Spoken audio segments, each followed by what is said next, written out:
Hello, BookTube. It's Friday. That's time for Friday Reads. I've got a bunch of books I want to show you. We'll start off with a couple of romance novels, because I love romance novels, and I went by a bookstore just today. And like I mentioned on this channel, I tend not to go to new bookstores and just pay money for books. That just seems absurd when I'm getting 10 books a day in the mail here. But there are some kinds of books, some niches here and there that publishers don't send me. So, like for instance, new mass market science fiction, specifically Star Trek novels, and also lots and lots of romance. I get plenty of romance in the mail, but I also don't get plenty of romance in the mail, and I like it all. I love romance. I love reading it. So I got two that I want to show you. The first one is Jenna Jackson, and it's Wedding of the Widow. And this is part of the Widows Club, which is a series of novels here. Let's see here. These two romance novels that I got today have a basic theme in common, basic sort of pattern in common, which is a group of women who are being married off one by one so the author can indulge in telling many stories from the same background. Always a device that works well in romance novels. Usually it's a family, bunch of sisters, bunch of brothers, but in this case it's groups. And this is the Widows Club is a group of widows who were widowed by Waterloo. Their husbands all died on the field, and one by one they're finding romance in this series. This is, I think, the second in the series. Yeah, the first one was To Woo a Wicked Widow, and this is the second one. Of all the widows of Littlefield Park, Elizabeth Easton seemed least likely to remarry. Though many gentlemen would love to get to know the charming Mrs. Easton better, she is devoted to the memory of her late husband, which is why she is shocked to be overtaken by passion during a harvest festival, succumbing to an unforgettable interlude with the handsome Lord Brack. The planet was purchased by a Mr. Brack. I don't think even Star Trek fans will get that reference.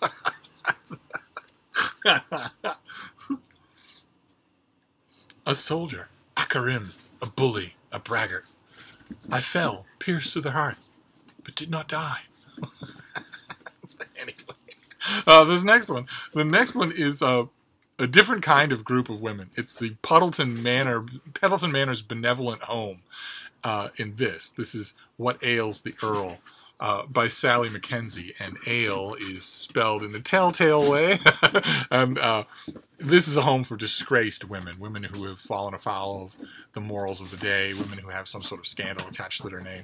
And like in the first book, they are slowly but surely getting picked off to be married. And this one, the Deus Ex Machina, I think, is beer. When Penelope Barnes arrives at the home with her young daughter, she discovers a knack for horticulture and for cultivating the hops needed to produce a superlative pint. She puts her scandalous affair with Harry Graham firmly in the past, along with the wrenching pain she felt when he went off to war. After all, she'd always known a farmer's daughter had no future with an earl's son. Now she has the pleasant memory of their passion, and she has her little girl, for whom she would do anything, even marry a boring county vicar. But it's not going to happen. He's going to return from war, and she's going to be a prosperous brewer. So I got the two romances. That'll be right away in my Friday reads. They'll feature prominently in my weekend. Then a thriller. This comes out in August, I think, as a paperback original. This is Safe from Harm by R.J. Bailey. Kind of an attractive, angular cover design. And it's Sam Wilde is a close protection officer to the rich and powerful. In a world dominated by men, being a woman has been an advantage, and she is the best in the business at what she does. She takes a job protecting the daughter of the Sharifs, Pakistani textile tycoons, but she realizes there is more to their organization than meets the eye, and suddenly she finds herself in danger. Now she's trapped underground with no light, no signal, and no escape. Dangerous men are coming to hurt her and the young charge she is meant to be protecting. Time is running out. Can she channel everything she knows to keep them safe from harm? Sounds like just a corker of a thriller, something that won't take me long to read. I'm hoping that I really enjoy it. I'm hoping that it's a really good thriller instead of one where I have to do all the crossing of the T's and dotting of the I's. Those tend to annoy me. Then this next one came out a while ago. It came out a few weeks ago. But I like the look of it very much. So it's a beautiful trade paperback.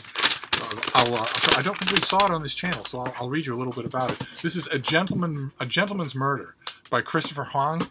And it has the deckled edge pages, and it has the French flaps. Just a lovely, floppy, well-made trade paperback. Wish all books came this way. That would be so great. It's set in 1924 London, and the story follows a World War I veteran's investigation of a murder at a prestigious soldiers-only gentlemen's club. The victim, whose murder sets the story in motion, is Albert Benson, the Britannia Club's newest member and first non-soldier. He's found stabbed in the club's vault, the seemingly random contents of his safety deposit box the only clues to his murder. When the detective assigned by Scotland Yard appears to be intentionally subverting the investigation, Lieutenant Eric Pierkin, one of the club members, undertakes his own search for the truth, one that quickly points to a disappearance from the war and each of his fellow club members as potential killers. I love that. In terms of just classic murder mysteries, I always love it when everybody's the suspect. That keeps me on my toes. This next one, I got a finished copy of something that we saw the advanced copy of on this channel, and the finished copy is beautiful. And also, you know, a good little nudge in the side, because I never actually got to the advanced copy. This is the Penguin book of outer space exploration, which is, look at what they did with the finished copy. It has a dust jacket. It's a paperback with a dust jacket. Isn't that awesome? There's the standard Penguin cover with the band separating the top from the bottom and black from color or design or whatnot. But on top of that, it has a dust jacket, like some of the very earliest Penguins. I was very pleased when I got this, and I haven't read it. I'm going to know a lot of these things because I'm a big fan of the U.S. space program. So, again, I will gobble it up. But keep in mind, we're talking romance novels, we're talking a thriller, we're talking a short collection of excerpts. These things are not going to take long. Then this next one is by the author of Inglorious Empire, and I don't know that I've ever heard of a book like it. This comes out, I think, in October. This is Why I Am Hindu by Shashi Tharoor, who did a book called Inglorious Empire that was just fantastic. This is also going to be a paperback original release when it comes out. I believe it is. Yeah, I don't want to say that wrong. Oh, yeah, okay. It comes out in paperback and hardcover. Probably the paperback will be the one that's widely distributed. That's exactly the model that should pertain everywhere. Where the hardcover is available if you want it, but in a very limited number. And it comes out in October. And this is just the American print of his book about his faith, about what it all means, the beauties of it, the problems with it, contradictions in it, the adaptation of it to modern life. Can't wait to read it. Don't think I've ever read a book like it on that subject. Then this next one is something we saw on my on a mail haul just today. This is by Ian Reid. This is review copy, not for resale. But it's this story set in the immediate future, when I gather from the plot description that cloning or synthetic printing of people will be something that can happen, and that maybe that process goes wrong in the middle of nowhere. A couple is living on a farm in the middle of nowhere when one of them is suddenly removed and replaced. I didn't know anything about it before I got it in the mail, but I've got a very good feeling about it. So I'm gonna dive right into it this weekend. And then this next one, I don't know how I feel about this book too. This is it's Home After Dark by David Small. It's a graphic novel, a big hardcover graphic novel that's all black and white. And when I saw it was a graphic novel, I grabbed it right away, and then I realized there are no superheroes in here. The main character has a disaffected, lonely youth, but right as he's leaving that youth and entering his teenage years, he is not bitten by a radioactive anything. There's no radioactivity in this book, as far as I can tell.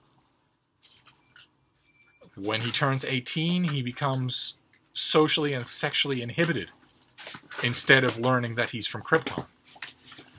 So, I'm going to give it a try, but I don't know how far I'm going to get. I don't know how long I'm going to go through this before it just ends up completely depressing me. But one way or another, I'll give it a try and see. So that is the beginning of my Friday reads. We have Home After Dark, Why I Am Hindu, Gentleman's Murder, review copy not for resale by Ian Reid, the Penguin Book of Outer Space Exploration, Safe from Harm, a thriller. Then What Ails the Earl by Sally Mackenzie, and Wedding the Widow by Janet Jackson. So that will be the start of my Friday reads. I actually kind of sort of hope to have all of those done by this time tomorrow. So that'll leave a lot of weekend time for more reading. That's good, though. As usual, with Friday reads, I want to know what you're doing. I'm presuming that I just got back. I haven't watched a lot of BookTube yet today. I'm presuming there will be a bunch of Friday Reads videos. I love watching them. I'm hoping that all of them will have nice, quiet backgrounds instead of the end of the world. So instead of a furry little 10-pound apocalypse. But one way or another, let me know in the comments field, and I'll wrap this up for now. But I'll see you soon. Thank you, BookTube.